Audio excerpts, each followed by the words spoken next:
Welcome back to Comic-Con Live 2014 on BeTerrific with the Padcaster. I'm Michael Artsis. Thanks so much for joining us. We're also on geekbeat.tv. Thank you for watching. And of course, we're on Planet 5D. We're also syndicated throughout the web. Thank you so much for joining us, for keeping us as your choice for your continuing live coverage of Comic-Con. I am so excited about the guests who are sitting here. I can't even tell you, I'm just going to get right to it. We've got two guys who are amazing. Both have worked together a lot. They work together on Dexter and many other projects. I've got David Zayas, who's a good friend, and an old friend, and you've been on so much stuff, The Expendables, you're working on Gotham right now, you're just all over the place, but I found you first, or the first time I noticed you or recognized you, was your amazing character on Dexter, Detective Batista. And then of course, Eric Fletcher is here, one of the best camera operators in the entire world. He's a Society of Camera Operator, an SOC, and he is unbelievable. He was on Dexter with you guys, and then he's from the beginning, from the beginning, and then he's done Season 2. True Blood and all sorts of other things as well. So guys, welcome. Thank you for having us. Thank you for coming. What about, let's talk about The Expendables first, because I really want to talk Dexter. I think, and I love Dexter, so let's get like The Expendables right out of the way. What's it like working with all those guys? It was great. You know, it's like, you get the, first you get the call saying you're going to be in The Expendables. That's written, directed, produced, acted by Sylvester Stallone. And then you find out that Eric Roberts, Mickey Rourke, Terry Crews, Jason Statham, Stone Cold, Steve Austin. So you're going to go somewhere and shoot with all these like icons, and it was a lot of fun. It was really interesting in how they work, and interesting in their ideas of things, and it was fun to see the physicality of how they work, and how a lot of them do their own stunts, which blew my mind. It was like so much really dangerous things. So they really do. I mean, you always see them in the press junkets, and they're always like, yeah, I hurt my shoulder, I was doing this stunt. Let me not downplay. First of all, The Expendables had an amazing stunt team. Yeah. All right, their stunt coordinator and all the stuntmen were fantastic. But a lot of these guys, they did a lot of their own stunts, especially Sylvester Stallone. Wow, that's amazing. Now, the thing that's, I think, so interesting about that film is in the 80s and 90s, we would have died to put all these people together, and I actually think it's better now. I think if we had it then, it wouldn't have worked the way it works now. Well, it's just the story that he wrote. Yeah. It played to the age that they're at now. Yeah. So it worked out really well. Was it fun hanging out with those guys kind of off camera, behind the scenes? It was, you don't, a lot of them we work different times many times, but the few times that we'd hang out, they were fantastic, We were in Rio, we were in Brazil. And seems like it was real rough. Yeah, it's beautiful in Rio. And so, we had a great time. It was interesting to it's no coincidence why Sylvester Stallone is, so successful. He knew exactly what he wanted, what plays to the public. He knew exactly what he wanted, and the way he articulated it was very intelligent. And I look forward, hopefully one day I'll work with him again. Yeah, that's pretty awesome. I mean, his story, even starting doing Rocky and them wanting to buy the film and turning it down because they didn't want him in it, is an unbelievable story. Yeah, he's a man of conviction, man.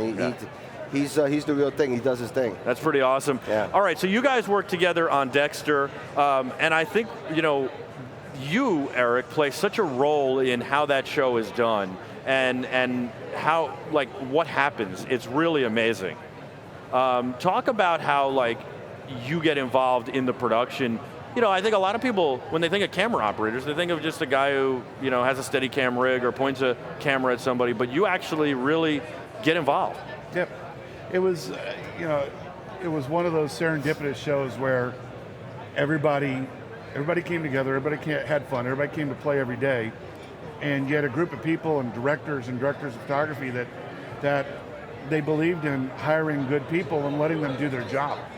And we just had a lot of fun. It was, once you get to know the characters and the way the show is, and you start playing to the character with the way that you're operating the camera and the way that you're lining up the scenes, things like that. What was it like working together? Well, listen, I just want to say that, people watch Dexter, they watch the way it's shot, how cool it's shot.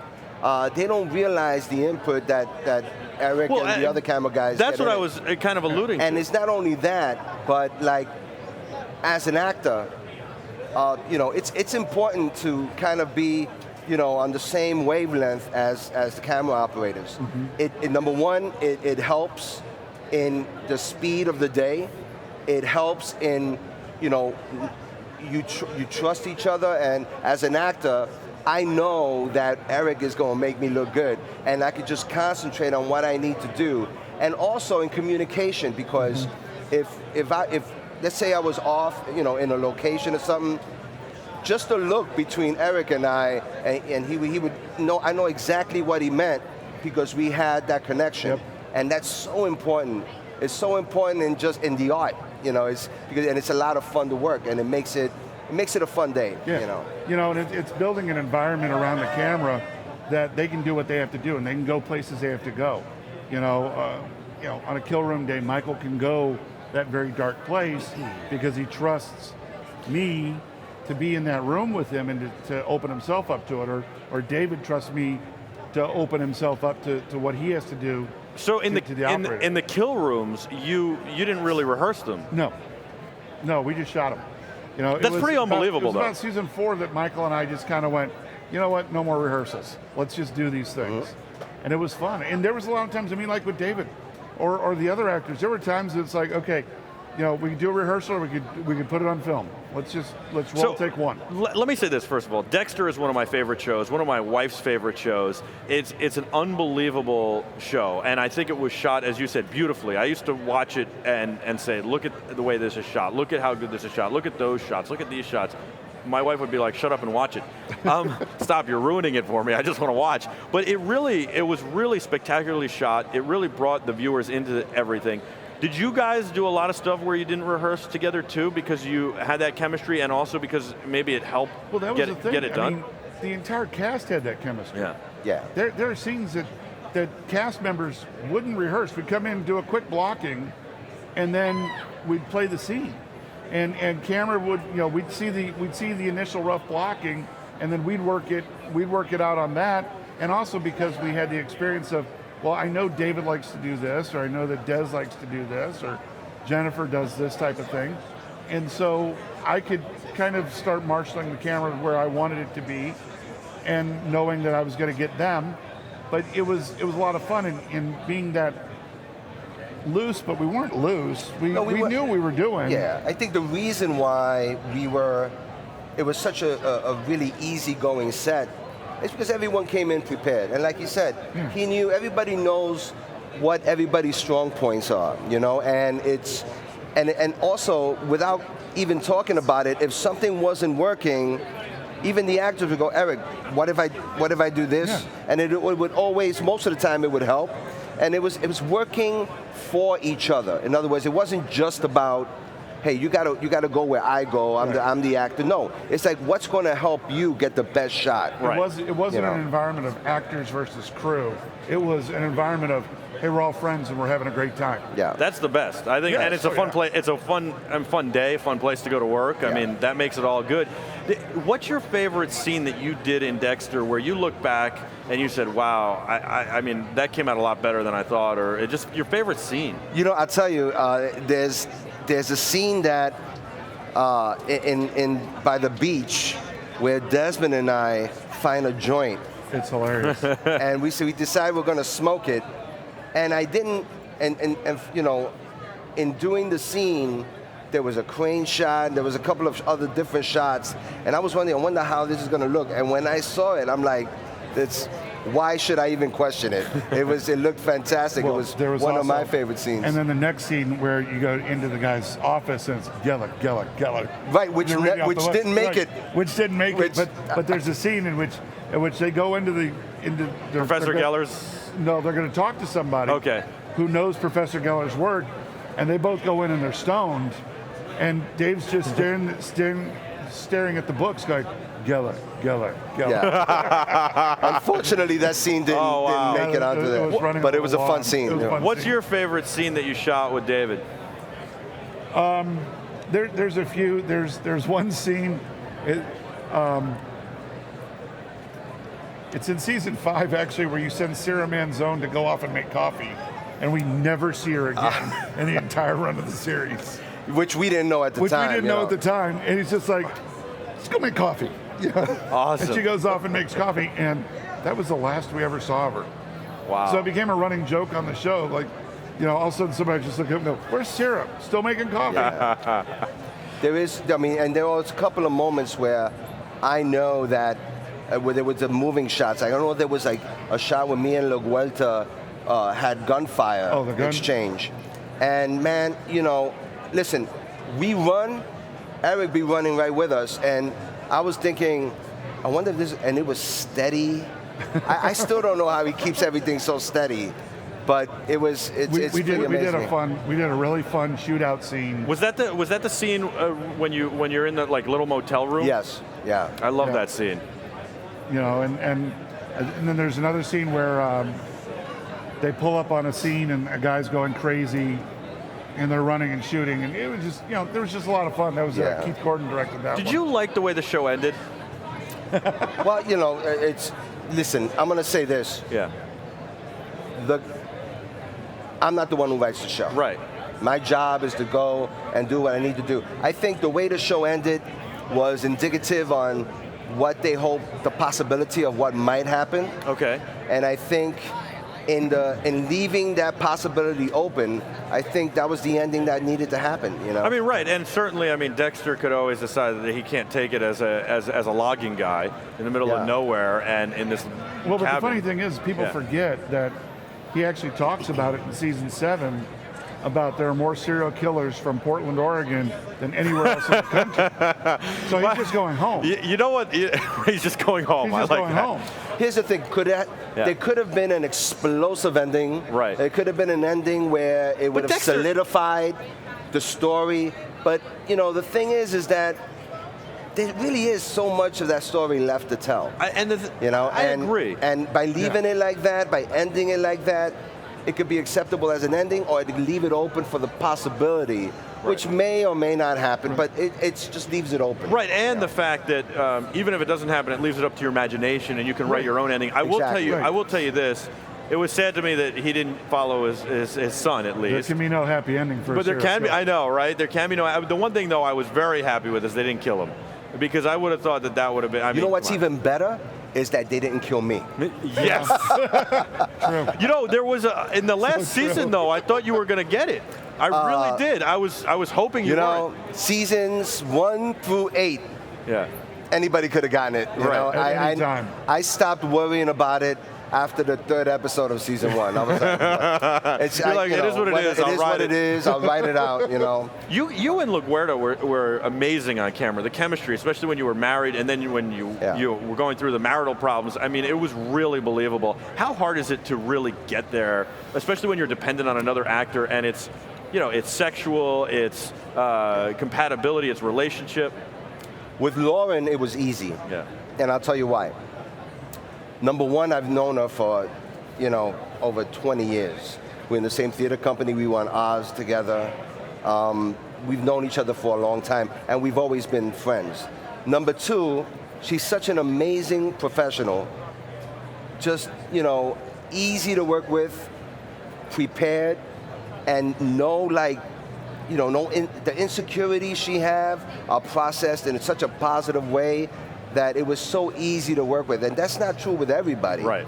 But with her, there could have been any scene that we could have done, we would have worked it out. She's that kind of a professional.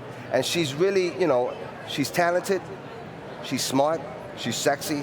And what else can you ask for? And it was great. I would agree with all those things. And I think a lot of times you can see through sometimes an actor a little bit to see if they're a good person. You really can, especially on a series like that. And I always felt good about her. And it's funny because before you and I met, and I watched the show, I always felt great about your character. I always felt like he was such a good guy and a fatherly figure, and I felt I kind of projected that onto you, but I feel that that's the truth about you too, that you're a really good, genuine person. I try to be. And well, now I know that's the truth because I know you now. But when I first met you, you got a funny story about David from set or something like that? Behind the scenes? Oh, but Delilah. Oh God, that one. Season 2. So it's this season 2 is my first season in Dexter, and we bring on the character of Lila, Jamie Murray, and Jamie wanted to be the center of attention a lot, and we're doing the scene in which he and Lila are going to have sex, and she's like, "Hey, we're going to do it this way," and they're like, "No, we want to shoot it this way." So she pulls Dave aside and says, "No, let's do it this way." And he's like, No way. I'm doing it the way they want it. You can do whatever you want, but I'm going to do what they're asking me to do. Wait, well, here's the thing. Okay, Jamie Murray, another wonderful, sexy, talented woman. And, I think that in that particular moment, if you remember the story, we have sex and then she roofies slips herself. a roofies herself Right, yes. and then blames me and it tries to be a rape thing. I remember that, yeah. And I think, legitimately she wanted to try and make it look like it was, well, I guess she wouldn't be so much of the villain, which, believe me, I understand. I just felt that my character would not be the type to get into that rough sex thing. Right. He's just not, he's not that type of guy. So there was, but in shooting it. Not Angel Batista. Not Angel, no, not Angel Batista. Not Angel. But what was great in shooting it, it was interesting because I was on the bed on my back, and like my head was back, and the only one I saw was Eric. With the camera there. And that must have been very sexy for you. I'm like, Eric, okay. It was like really. I just found every time we shot the scene, I was like, hey, Eric, what's happening? And the funny thing is, everybody's like, oh my God, they got to be so much fun to shoot. Or not. Yeah. It's the most uncomfortable thing that you're going to do. Everybody's uncomfortable. Yeah, I was on a set recently. They had a sex scene. It just, everybody was. I've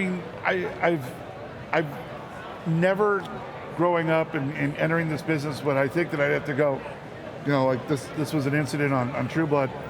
Hey, Joe, when you get into the bed, swivel your hips a little so I don't see the sock. And it's like, that's what I have to look out for. Was that a fun show to work on? It was a show. It was a totally different set than Dexter. Right. Dexter was a lot of fun. Well, first of all, you shot on film, right? Yeah. Okay. Yeah. But Dexter was a lot of fun, and in one other interview, you and I talked about this. And Dexter was one of these things of, we were a family. We had a lot of fun. We were just like, we were all excited to be there every day. True Blood was, hey, we're making something, and they took it very, very seriously. And there was a big tonality change between the two. And also on True Blood, I mean, we shot, an episode would take us almost 18 days to shoot on True Blood. Wow. Whereas we shot for 8 days on Dexter. Right. We'd run 2 units for 5 or 7 days on True Blood, and then bring the units together for like 3 or 4 days, and then that's the way that we made the show. That's grueling. And it's a little grueling, but it's just, they would, a big day over in True Blood was 3.5 pages. That was, we never had a 3.5 page day on Dexter. We had 8-page days on Dexter. 9-page days. Nice. And that was the norm. It's like everything. It's like, listen, it's like a perfect storm, Yeah. It's like when you have a cast, a crew, a writing team, a producing team, everything. When everything works out together, then you have a productive, fun day. That it's rare when that happens. And one of the nice things about Dexter is we didn't do that many nights, which True Blood you did a lot of nights. I mean, we had a producer that liked to surf, so he wanted to be out at the surf at 6 o'clock in the morning, so he couldn't shoot nights. Right. So it was great. That's pretty cool. The one thing about Dexter to me is that it was so different. And I think, especially being a journalist, you always think about, well, could that cop be this, or could that cop really be doing that late at night, or whatever, moonlighting is this. And so the idea that Dexter was moonlighting as a serial killer, and he's working in the lab during the day, and forensics is really, it was so genius, and it was so, I also think it was so risky. Because I think it's easy for New York and LA to accept that. The middle of the country, I think that's a hard thing to accept. And so when it becomes so successful, I mean, to me it's a no-brainer, but I actually wasn't sure if it was going to work across the country. When you got the script, did you think that this would immediately be a success? You know, when I first was asked to audition for Dexter, I was in Toronto shooting something else. And I came in, I auditioned, I got to go to LA to test for the role. And before I tested, I read the book. I had already read the pilot. And I thought to myself, I'm like, I don't know. I don't know how this is going to be received, but that's what was exciting about it. It was breaking a new ground as to what people are going to accept. And I think it was important, and I knew from the beginning, how the story was told was going to determine how people are going to receive it. And right from the get-go, I think, it was pretty interesting that Dexter was such a likable guy, and a guy that people would want to be friends with was the key to that. He always played the opposite of what you would think a serial killer would be. And I also think there were cruel or mean. And even in the kill room, he was never cruel. Michael was just brilliant in that. He really was. Brilliant. I mean. Well, and you worked the kill room so much with him. Talk about the kill rooms a little bit more. I mean, you guys didn't rehearse. I don't think people understand that you guys just did this dance. It's a huge thing, especially those scenes. First of all, no kill room was the same. No kill room was the same. We tried to give each kill room a different flavor, and make each kill room stand out on its own. So they were all shot differently, but the one thing that they did have in common was they were generally handheld. They always had a person wrapped in plastic, and they were wrapped against something. In season 3, we shook it up. The network wasn't too happy initially because we put Freebo on a ladder standing up. They're like, no, kills are on a table. And we're like, well, he's improvising. He's in a garage. Yeah. There's no table in the garage, but there's a ladder. So, we fixed that by I started with the camera on my shoulder sideways and then rolled it flat. So it looked like he was on a table, and then we'd find Dexter. But each one was different. And, Michael has said on many occasions that sometimes, it was a Fred and Ginger dance. And sometimes he was Fred, and sometimes he was Ginger. Sometimes he'd lead, sometimes I'd lead. And that was the cool thing is that he would go with me. If all of a sudden I started seeing something develop, I could move a shot, and he would start to go with me. We did that in the Freebo kill. He went to the opposite side of the room, and instead of me chasing or staying up close to Freebo, I pulled back and went to the opposite side of the set. So we had this great distance between the two of us, and then we had the victim in the middle. And he comes running at the victim and comes running around the table. And I went the opposite way and end up in a 2-shot that's a really tight close-up of the two. And it was like, and it took everybody by surprise because we didn't rehearse it, we didn't talk about it.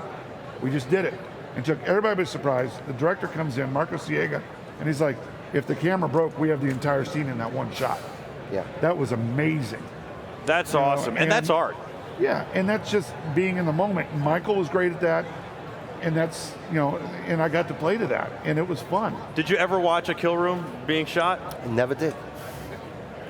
They give me nightmares to this day. Kill room days were weird days on set. Yeah, I mean, it was kind of like, he had to get into a zone, I imagine. Well, not only that, but I don't know if anybody was allowed in the kill room when you guys shot it. But no, it was just Michael and I and the victim. I never saw an actual. My assistant was outside the kill room. Really? Focus off of a monitor. Oh wow! I wanted to watch it. I kind of didn't. If I wanted to be there, it was to see how these guys worked it. Right. But no, that's what I was thinking. That maybe one day you wanted to see it. And one of the cool things about keeping it separate is that way Batista stays oblivious to what Dexter does. That's kind of true. Yeah, I didn't want to know. You have much. to buy in yourself too. What was your favorite killer, or your favorite criminal throughout? You have the ice truck killer. Yeah. Trinity. I have to say, John Lithgow because he was amazing. He was Trinity. He was amazing. I mean, and because you didn't see it coming. Yeah. And the way he approached and the way he orchestrated his performance was just absolutely brilliant. And to top it off, he's a wonderful guy. And the level of commitment to his performance. Yeah. I mean, in the there's a scene where he's in an alley and he finds a drunk and he starts harassing the drunk so the guy would beat him up. And he goes to the ground and the guy's kicking him. And John says, really make it look good. The guy actually kicked him and cracked one of his ribs. Wow. But John didn't complain. He was just like, that's what I asked for. He was a little rough with you though, right? Oh yeah. There's a scene in which Dexter is, the first time he's in the Trinity house, and he finds the urn with the sister's ashes in it. Trinity comes and he's going to attack Dexter for doing this. Put it down. He's got him in a chokehold, bang him against the wall. So we're going to do the turnaround. I'm going to do the close-up of John doing this scene. And so I just tell him, I said, I hold the mat box on the camera. I said, just grab my wrist, just go to town. I'm thinking, 65-year-old guy, I'm a big dude, I'll be fine. He beat the crap out of me. Wow. He was shaking me around, beating me against the wall. End of the scene, he's like, oh, are you okay? Snaps out, you okay? Everything all right? I'm like, everything's fine. It's a great shot. And it was just, that was the way he did it. He could turn on, turn it off, and just the nicest guy on the planet, and supremely talented. That's pretty awesome. I think that what's amazing is the following that Dexter has. If you talk to somebody, say you're a Dexter fan, and they're a Dexter fan, it's like a brotherhood. And everywhere you guys go, you must get stopped, autographs and stuff. You've done the Expendables, you do Gotham, you're on all these other programs. You've done huge movies. You're very well known in the business, Society of Camera Operators, and yet I would believe that everybody wants to talk about Dexter. Well, here's the thing. The thing is, like these days, if you did a show in the 80s, and you got a good run in the 80s, and the show ended, in a couple of years, it was pretty much a little bit, in the shelf. Nowadays, with Netflix, with Hulu, these shows get reinvented by new generations, like young people that 8 years ago were like 12 years old and couldn't see Dexter. Right. Now they have a marathon of Dexter.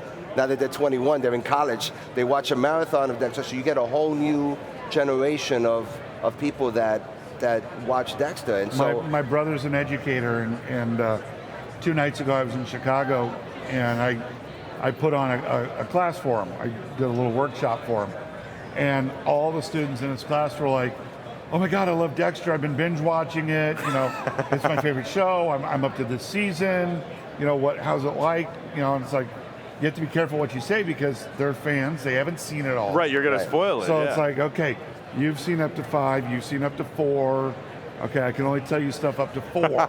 That's pretty hard, you got to keep track. It is hard. What do you guys do for fun? What do you do for fun? Listen, I have 2 kids, I have 2 grandkids. Congratulations, by the way, we were talking about that before. I spend a lot of, I try to spend a lot of time with them. Your son DJ's here, he's a great kid. DJ's right here, he's into photography, does great pictures, and I'm involved with theater as well, and I like. That's awesome. So do you go back and perform in theater? I try to. Do you produce, direct, you watch? Schedule permits. I've recently written a film that I'm going to be directing. Awesome. And Eric is going to be shooting. That's awesome. And so trying to get that in the works. So there's a lot of things that I get involved in. I like to try new things. And sports, whatever too. Scares me, I try to go to. And I'm a big sports guy. New York is a great place culturally to get involved in everything. Absolutely. I'm involved in the music scene, and I go to theater a lot. I have a lot of friends that are always in a show every week. I could go see a friend of mine in a show. And how about you? What do you do for fun? I'm a pilot. I like to fly. Wow. I didn't know that. What do you fly? Pilot. Just about anything with wings on it. You fly jets or you fly? There, 1 or 2, yeah. Nice. Yeah. Very nice. Super cool. You guys are awesome. Before you go, I have a Electro Kids for. Nice. I got one for each of your grandkids. Sweet. Awesome. And Eric, I've got one for you. Sweet. Thank you, man. And we've got some sangria here from Senor Sangria. And maybe somebody, Peter, if you could help me with the sangria, we'll get you some Nice. sangria as well, some Senor Great. Sangria. You guys are going to enjoy this. That's for sure. Thank you, man. This is great sangria. A friend of mine, it's a homemade recipe. He's turned it into a business. He does really, really well. and it's senorsangria.com. Oh man, It's good stuff. You're going to enjoy that. And I think I got one more Electro Kid for you, Eric, as well. Okay. Oh, great. And guys, I can't thank you enough for coming on. It was a lot of pleasure. fun. Thank you for having us, man. Thanks for It's having really, us. really you. great, and it's great to be here with Eric and in this great event, Comic-Con, New York. It's growing every year. It's getting bigger and bigger. It's pretty awesome. I'm glad you guys came. I can't wait to see the film you're working on, that's your own, that you're directing with the two of you guys working together, and I love you on Gotham, and I'm a big fan. So thank you guys so much. David Zayas and Eric Fletcher from Dexter and a whole lot more. We'll be back with more live coverage of New York Comic-Con 2014 right after this. Don't forget to download our app, the BeTerrific app, BeTerrific.com/app. It's live, it's free, and it's yours. Go get it. I'm Michael Artsis. We'll be back right after this. Be terrific.